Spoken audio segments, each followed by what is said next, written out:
Israeli forces intensified attacks on Lebanon and Gaza overnight, targeting Beirut and Gaza's Jabalia refugee camp. 1 year on from the October 7th attack, Israelis mark the solemn occasion with vigils and rallies.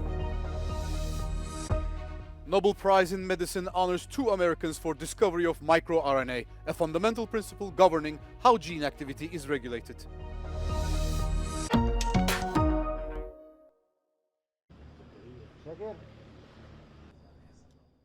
Israeli forces have intensified strikes on Beirut, hitting the southern suburbs of the Lebanese capital Sunday evening and overnight. Israel's military confirmed the strikes and said about 130 projectiles had crossed from Lebanon into Israeli territory, with some intercepted. Videos shot on Monday show a massive crater at the site. It was not immediately clear if there were casualties. Israeli strikes in recent weeks have hit what the military says are thousands of military targets across large parts of Lebanon.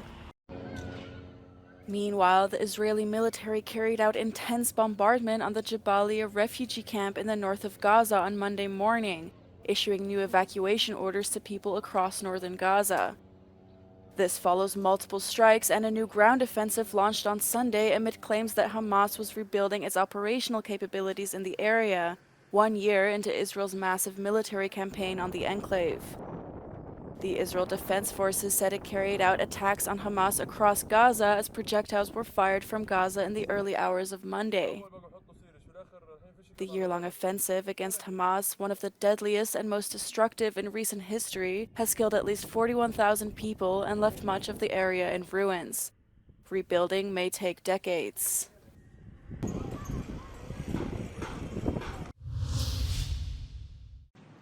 Prime Minister of Israel Benjamin Netanyahu visited a monument in Jerusalem commemorating the victims and fallen soldiers of Hamas's October the 7th attack.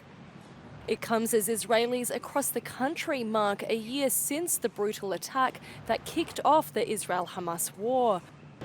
ביום הזה, במקום הזה, ובמקומות רבים בארצנו, אנחנו זוכרים את נופלינו, את חטופינו, שאנו מחויבים להחזירם, את גיבורינו שנפלו למען הגנת המולדת והארץ.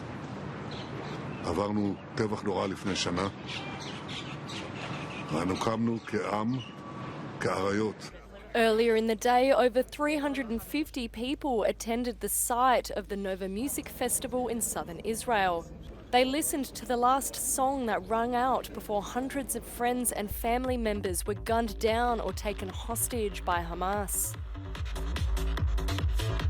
In Jerusalem, hundreds protested through the streets before rallying outside Netanyahu's home to mark the solemn anniversary.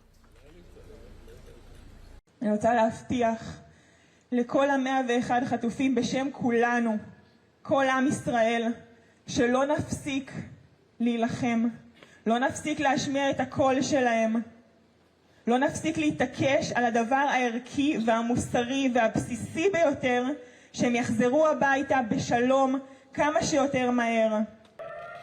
Hundreds of protesters then stood in silence, listening to a siren that played throughout the streets, marking another somber date in Israeli history, Holocaust Remembrance and Memorial Day.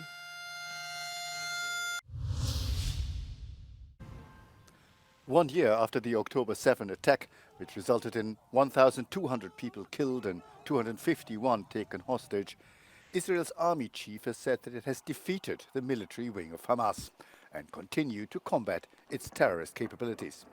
However, this claim about the Palestinian movement is not shared by analysts Euronews spoke to. So if, say, for example, we think it's lost 6,000 fighters, it also seems to be recruiting, or I should say, mobilizing about 6,000 members of its reserves, who are certainly not as well trained as the initial batch, but probably still able to hold a gun and fire rocket launchers at Israeli tanks. I think we can safely say that Hamas has been working to restore some of its damaged tunnels. A recent major blow to Hamas was the assassination of exiled political leader Ismail Haniyeh on July 31st while he was visiting Iran. Hamas then chose Yahya Sinwar, who masterminded the October 7 attacks, as his successor. Decisions are taken by consensus in the Shura Council. Of course, Yahya Sinwar would have a strong voice because of what happened on October 7th and the way he is regarded within Hamas and maybe outside Hamas as a strong leader. And because he has Israeli hostages, that gives him a strong card. Sinwar is seen as a hardliner. The US and the EU consider Hamas a terrorist group, but the movement remains crucial to negotiating a ceasefire. Some Western countries could play a bigger mediating role, our analyst suggests. Countries like Norway, Switzerland can have talks with Hamas because they do not give them the political label of a terrorist organization. It's a political decision. And so the absence of channels, direct channels, is a problem because Hamas is, of course, a movement that fights the military occupation with violence. For a political solution of the conflict, the Palestinian Authority remains the main interlocutor. But even if Hamas is unlikely to govern Gaza, as it has done since 2007, analysts suggest it will still need to be included somehow. Let's be clear, Hamas is going nowhere, even having suffered as it has. It will always be able to, at the very least, oppose any outside intervention in Gaza, whether that is an Israeli intervention, as it is doing at the moment, or whether that is the intervention of the Palestinian Authority in the future, or an international force. According to sources close to him, new Hamas leader Yahya Sinwar has no regrets over the October 7 attacks and wants to create a Palestinian state by armed struggle. Kfar Aza, a kibbutz near Gaza, was devastated by the Hamas attack last October the 7th. More than 60 of the small community's residents were killed then. An entire street of young people were massacred, with 17 taken hostage. Shahar Schnorman and his wife survived the attack and returned to the kibbutz to continue their lives in the ghost town ahead of the attack's one-year anniversary. We didn't do what we have to do. Not our government, not our army. And we lost. And we still lost every day. Every day that we fight in Gaza and they say, oh, we killed another terrorist, blew another house, it's not important. Another kibbutz near Oz was also attacked. It was one of the hardest hit of the southern communities on October the 7th.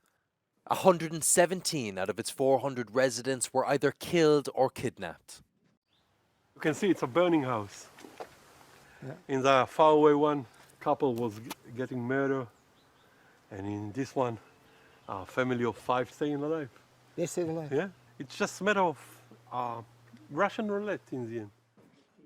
Only a handful of the homes in the kibbutz were left untouched, with many of the remaining still carrying scars of the attack, like bullet holes or stained blood. It was both a show of strength and support for Matteo Salvini. On Sunday, leaders of political forces within the far-right Nationalist Patriots for Europe group came to the League Party's annual gathering in Pontida to defend the Italian leader, who faces a potential jail sentence in a migration trial. The stood united on stage under the slogan "Defending borders is not a crime." Non possono fermare la santa alleanza dei popoli europei che oggi nasce da Pontida. Vi voglio bene e vi do la mia parola d'onore che io non mollo e non mollerò mai. From the president of Portugal's Chega party to Austria's Freedom Party and Hungary's Prime Minister Viktor Orban, migration topped the agenda, along with the call for Europe to change its course. Festeggiamo in Ungheria Salvini come un eroe, perché ha chiuso I confini e ha difeso le case degli italiani. Meriterebbe onorificenza e non procedimenti penali.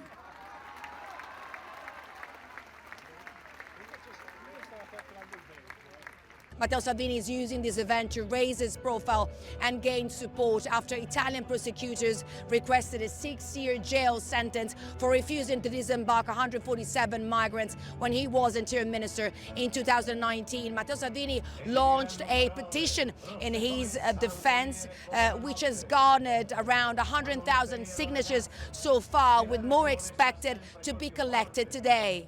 Supporters who signed the petition were given a special membership card from the League Party.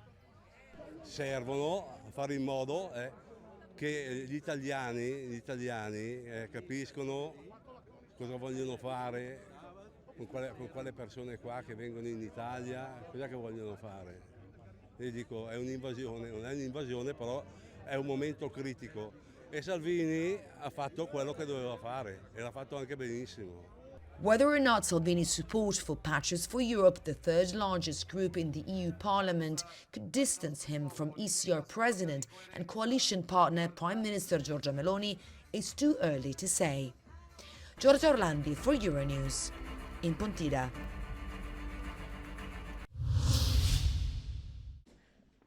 The Nobel Prize in Medicine is awarded to two Americans, Victor Ambros and Gary Ruvkun, for their discovery of microRNA, a fundamental principle governing how gene activity is regulated. Thomas Perlman, Secretary of the Nobel Assembly, announced the award on Monday in Stockholm. According to the Assembly, their discovery is fundamentally important for how organisms develop and function. MicroRNA is a small molecule found in cells that helps regulate gene expression. It binds to messenger RNA to either block its translation into proteins or cause its breakdown, controlling which proteins are made in the cell. The rest of the 2024 prizes will be awarded throughout the week. The Nobel Prizes were created by Swedish inventor Alfred Nobel, who died in 1896, and it comes with a cash award of nearly €1 million. The laureates will receive their awards at a ceremony on December 10, the anniversary of Nobel's death.